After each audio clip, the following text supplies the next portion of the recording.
Hey guys, how is everybody doing today? Hopefully good. Yes, I'm wearing the same clothes because it's the same day that I made my last video in. But I was fixing to make some dinner and I'm looking for my knife. I was going to cut up a chicken and I was going to show you how I cut up a store-bought chicken. So let me get to this. Alright, store-bought chicken. I don't know how many pounds it is. Doesn't matter because you cut them up the same way no matter how much they weigh. But first thing you do, obviously, is take it out of the plastic. And then they used to put the neck and the heart and the gizzard and everything in there, but they don't do that no more. So, as you can see, there's two little legs here. And what we're going to do is we're going to cut right in here. So, I'm going to, hopefully my knife is sharp enough. I tried to sharpen it with my new sharpener. But you just cut around like that. And then, sometimes you have to break the bone. You'll see the bone right here in the joint. Just snap it like that. And voila, there's one leg. And then you do the same thing on the other side. Just go around. The knife sharpener actually did pretty good.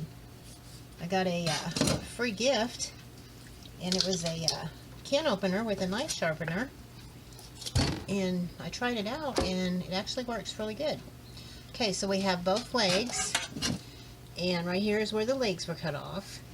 And then what you do is you pull out right here the thigh, and don't cut your fingers, but just cut that skin right there, like that. And then you'll go back like this, and around. And again, there is a bone right there. Just bend it backwards, cut that bone, and then take your knife, and there is the thigh. And then go to the other side, do the same thing, cut that skin, and then go around like that, take it to the bone, pull it backwards, and then go ahead and cut the other thigh. And then the next thing I do is the wings. Now wings, you just pull them out, and right there at the end of the wing, cut it. And then once again, snap it. That one's going to be a little tougher. And then you can see the bone broke right there. So you just take your knife and go right under that bone. And then there is one wing. And then on the other side, do the same thing. Go to the bone. And then take it out of the joint. And then you can just cut it like that. And then the next part, you have the back and this part. The breast. No, the breast is over there. So as you can see, it kind of goes like that. We're going to take the knife and we're going to cut along here, but we're going to do both sides. Let's see. I can show you. Go like that. And then just kind of go down the middle. Now it will get tougher because of the bone. Wow, my knife is really sharp. That's awesome. And then you just kind of break that apart and then finish cutting it.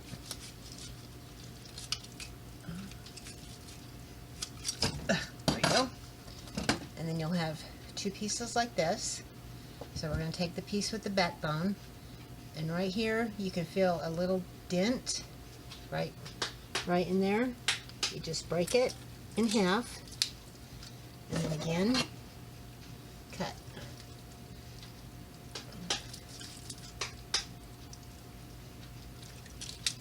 There we go. So you have two pieces here, and then this one, that looks like this inside, and we'll actually be cutting right along in here. Hopefully you can see right along in here. And I'm going to set that down because this bone is a little tougher. And you got to cut through this one. I usually do that on my cutting board on the counter, but means I got the phone up there. Okay, and then this is the wishbone part here. And then this piece right here, because my husband and I prefer the dark meat, it will usually get left over and I'll end up using it in a casserole or something like that. So what I do, you can cook it just like this, but what I do is I take this one and I go ahead and cut it in half also. Now you will be cutting through the marrow on it. So if your knife is not sharp, then you might have a tough job. And a little more difficult to do in the sink, like I said, but we'll get it done. There we go. So I cut that one in half, and there it is. And then the next thing I like to do is, excuse me, rinse all the chicken off in cool water. And then I'll just set it aside. And we're going to be making my husband's favorite fried chicken. It's not his mom's fried chicken, but it's fried chicken, so he loves chicken. It's okay. But anyway, just rinse all of those off like that. And then we are ready to get it in the seasoning and then the grease. Okay, I'm going to be using Louisiana seasoned crispy chicken batter mix. It's really good. You can try it.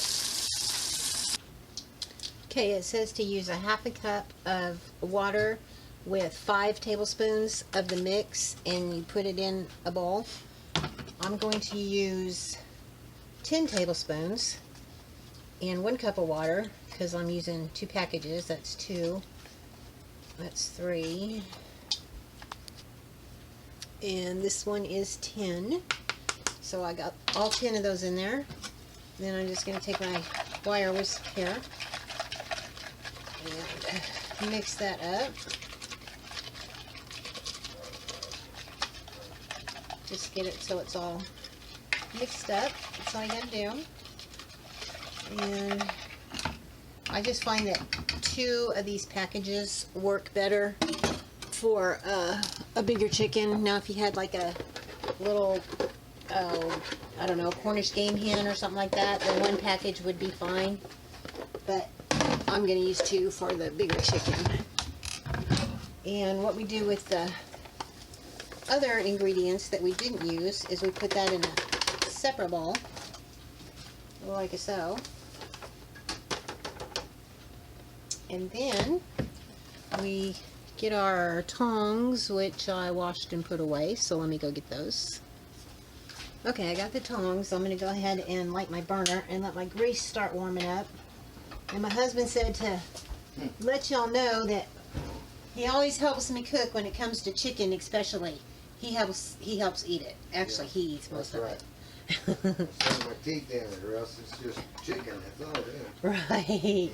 Okay, then I got my tongs, and what I'm going to do is grab a piece of chicken out of the sink here. It don't matter which piece. I just happen to grab a wing, and you put it in the liquid mix and you soak it, and then what you do is you put it in the dry mix, and then you just turn it so it's coated. And then if my grease was hot, I'd put it in my grease, but my grease ain't hot yet, so I'm squatting down here so y'all can see me. So let me let my grease warm up, and then I'll come back and we'll continue. Okay, our grease is hot enough to get started, so we will take this wing here that we coated and we'll stick it in our grease. And I like to start it on high and let it brown, and then I'll turn it down and let it finish cooking on low medium. And then, yeah, I know, low medium. Low to medium, I guess. And then you just what, babe? You're backwards. So I'm backwards. Oh wow. You just now figured that out after all this time? No, I've known it for years.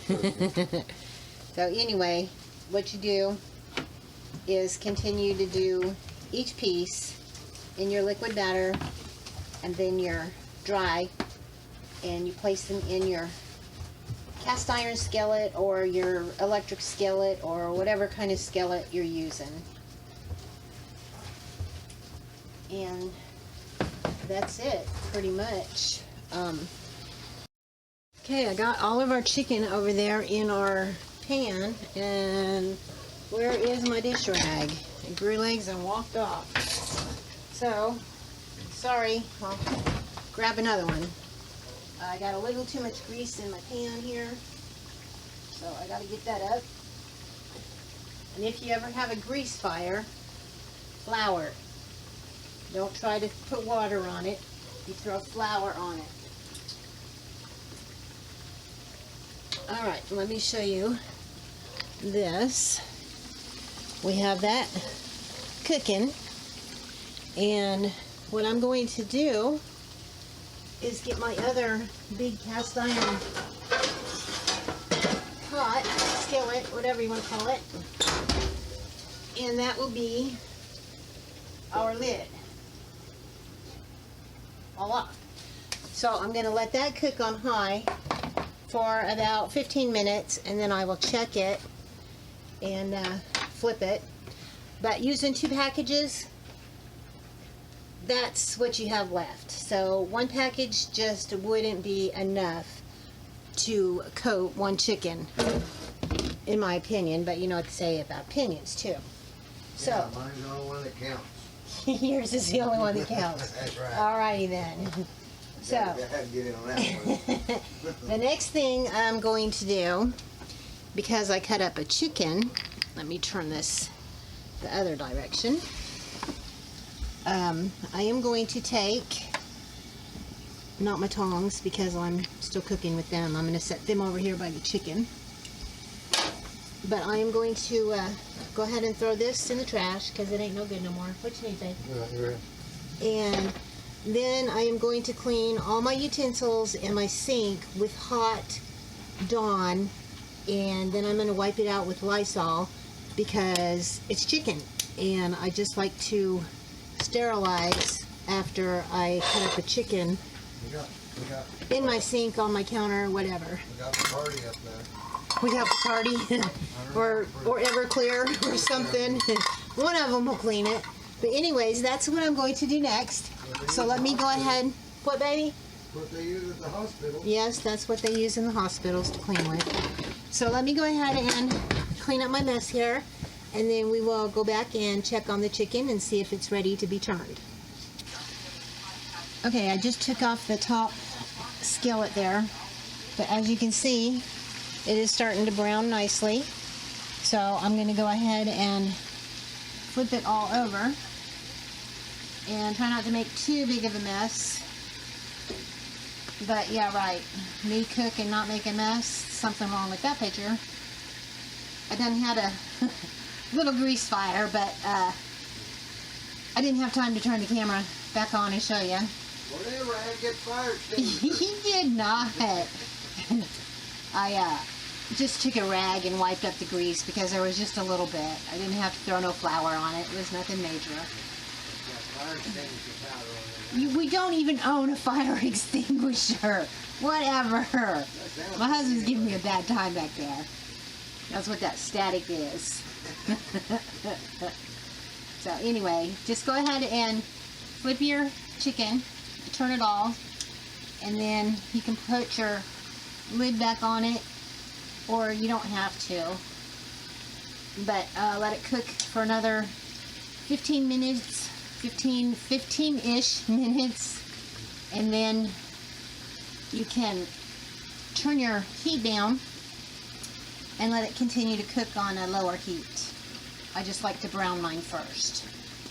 And when you do it, make sure you don't put this much grease in here, because I put a little too much grease, and that's why I'm having difficulties here. I'm afraid I'm going to spill some more and have a bigger poof.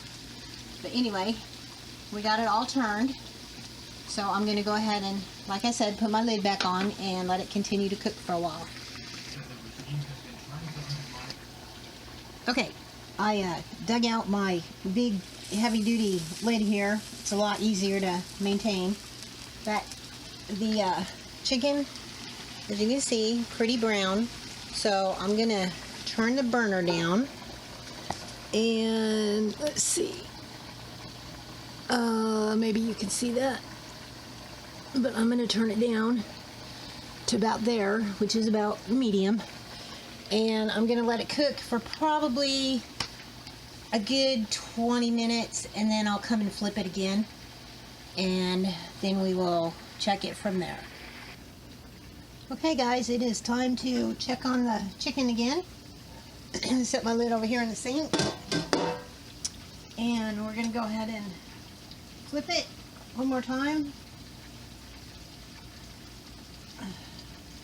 Try not to make too big of a mess here.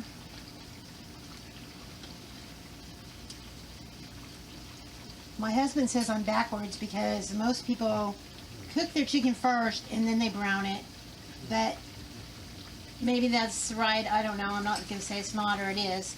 But my thinking is if you brown it first, so the skin gets a coating on it, then that will help keep the moisture in the chicken, so your chicken doesn't get dried out, but it stays good and moist. But like I said, that's just my reasoning and thinking. And that's just how she does it. It's just the way I do it. Wrong, right, indifferent. It's just the way I do it. I'm not complaining. I eat it. Yeah, he's not complaining. He'll eat it. Well, that's good.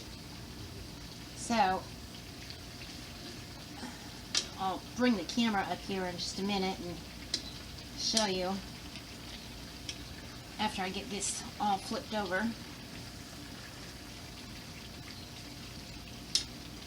The skillet's trying to run away on me here. So, alright.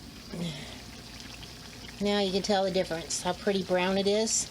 So we're going to let it cook another 15-20 minutes on the other side.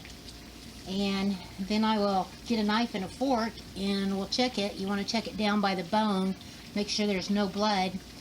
And as long as it's done, then we will dish it up. I like to put it on a plate with paper towels to help absorb some of the grease.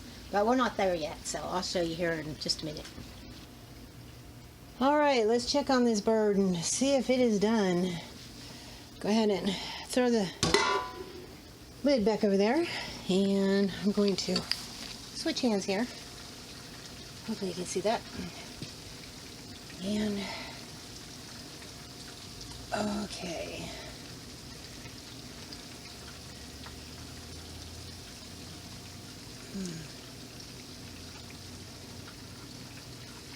Alright, what I'm going to do is try to set this down without dropping it in the grease. That would not be a good thing. Alright, there we go. And then I'm going to get a fork and a knife, and I'm going to cut this piece of chicken here.